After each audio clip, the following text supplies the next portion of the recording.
Hi, I'm Mike Brown at Supermarket News, and we're here today with the folks from PLMA, the Private Label Manufacturers Association, who will be hosting their rescheduled, revamped, and virtualized annual event next week, beginning Monday, February 1st. With me today are Peggy Davies, President of PLMA, and Anthony Aiola, Vice President. Welcome, both of you. Thank you, Mike. Thank you, Michael. So this is kind of exciting. PLMA's first live virtual show. It's obviously due to COVID, so not a great reason, but perhaps a great opportunity. Maybe tell us about the thought process and challenges behind putting on this event. Sure, Michael, thank you. Well, we encountered a bunch of issues over the last decade or so running our trade shows in terms of environmental challenges. I think it was 2010. We had the ash cloud in Iceland, which disrupted air travel for quite some time. And that did occur during our international event in Amsterdam. We did unfortunately have terrorist attacks in Paris and Belgium. It was a few short weeks before our event again over in Amsterdam, where it made us rethink moving forward that we needed to position the association and provide a format to the industry in case of events as terrorist attacks, environmental issues, or what happens to be this COVID pandemic at the moment. And that's how we began the thought process of developing a virtual platform. And what can the attendees expect from this this new format for PLMA Live? Any highlights that you'd like to point out? I'm sure obviously there's a lot of changes. Sure. Well, the first one we're really excited about is we have more than 700 exhibitors that are participating in the event. It's all about featured products. Every single exhibitor will be featuring up to 4 unique items within their booth space. And again, products. And we think the industry and our retail partners will find quality exhibitors to work with. The other exciting part of our program is, in fact, extensive PLMA Live video programming that Peggy has done a phenomenal job of putting together. Peggy, you want to touch on the program? Sure. We have over 50 pieces of content, and some of it is wide-ranging. It's the first time we've been fortunate enough to have a good handful of retail speakers. We occasionally at leadership and our annual meeting, or occasionally in November, we've been able to have retailers speak. However, we've never had this many retailers speak. Walgreens, Kroger, the former president of Walmart, Bill Simon, he also spoke for us in October for our Washington conference this year. So if we just start there, that's really exciting. Over the last number of years in Chicago, we've tried to put together a CEO event, and we were mildly successful. However, we have a great CEO panel next Friday with someone from Treehouse, Steve Oakland from Treehouse, Rich Colores from Vijon, and Murray from Perigo. So we're really excited about that. And then if you just combine the fact that I think the pinnacle of the content is retailers who won the Salute to Excellence Awards last year are all doing individual videos talking about the products that won on our Salute to Excellence program. Initially Anthony, myself, and our team thought, well, of 30 retailers, if we had 10 or 12 saying yes to being videoed, well, that would be a home run. Well, instead, we have 30 retailers said, yep, I'm happy to talk about my products. So as Anthony said, products, and it all comes in a big 360 circle to the retailers that wanted to talk about the products that won Salute to Excellence Awards. Great. The challenge obviously was getting this up and running pretty quickly. And you had to reschedule your initial November event. And it's only February, so you've actually done a pretty fast job.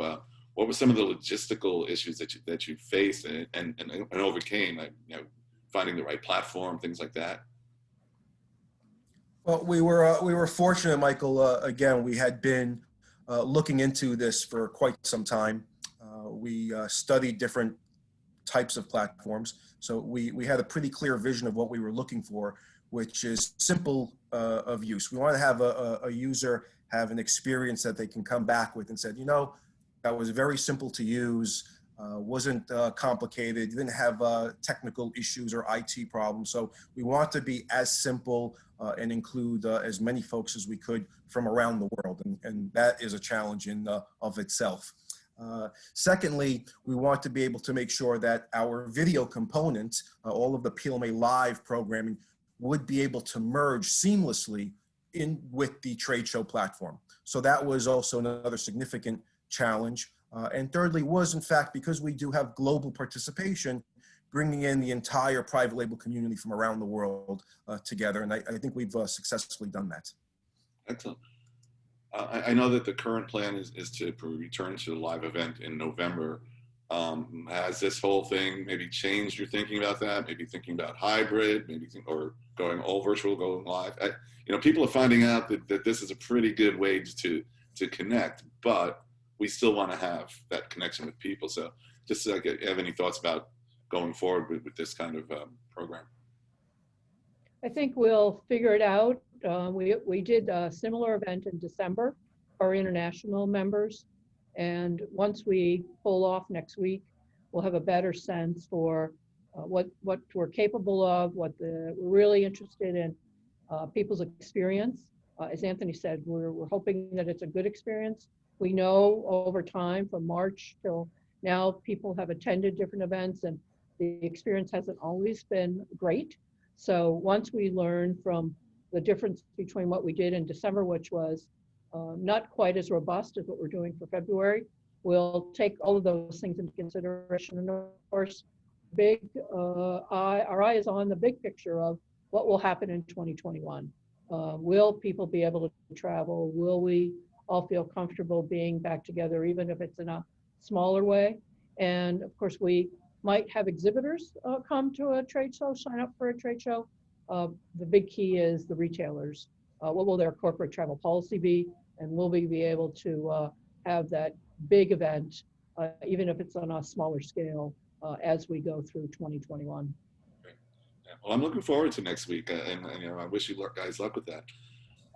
Just turning the tables a little bit, Peggy, I want to talk a little bit about the state of private label in 2021. You know, maybe what some of the big trends we can expect to see. I think it's the same, no matter whether you're a CPG company or a private brand owner. It's all about keeping consumers and shoppers happy with what they see, whether it's online or in the store. And our retailers definitely have a challenge to be able to find a new way to promote their own brands. Our manufacturers are certainly ready and able for whatever our brand owners want to do. But it is a challenge to make sure that they can keep stores stocked and do the right thing for everybody. There's a definite difference in the balancing act now than there used to be. Line time is tough, transportation is tough, keeping their staff safe. It's not an easy thing right now, and so at the end, I think we just want to keep that shopper, that consumer happy, and trying to find what the right magical touches to make sure that they come back and buy the brand that they've been loyal to. And we certainly hope that's a store brand, and that it's there when they need to fill their pantry with it. Right. And on one last note, I mean, the impact of COVID has actually been really positive for private label. That's what we've been hearing. You know, there is less brand loyalty, some of that due to out of stocks, whatever. But people were more experimental. Is that something you've seen as private label, you know, surged during coronavirus? Well, we have seen it, particularly because so many of our own brands are experimental, whether it's Simple Truth from Kroger or O Organics from Albertsons. You know, they continue to evolve and develop those items in different categories. And of course, the pandemic didn't stop things like CBD plant-based for sure.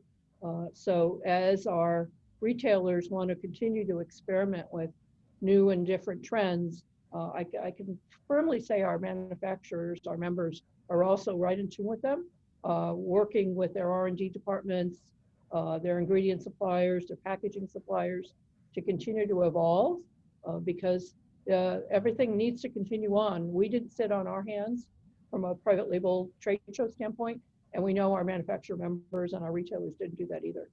Great. That's great stuff.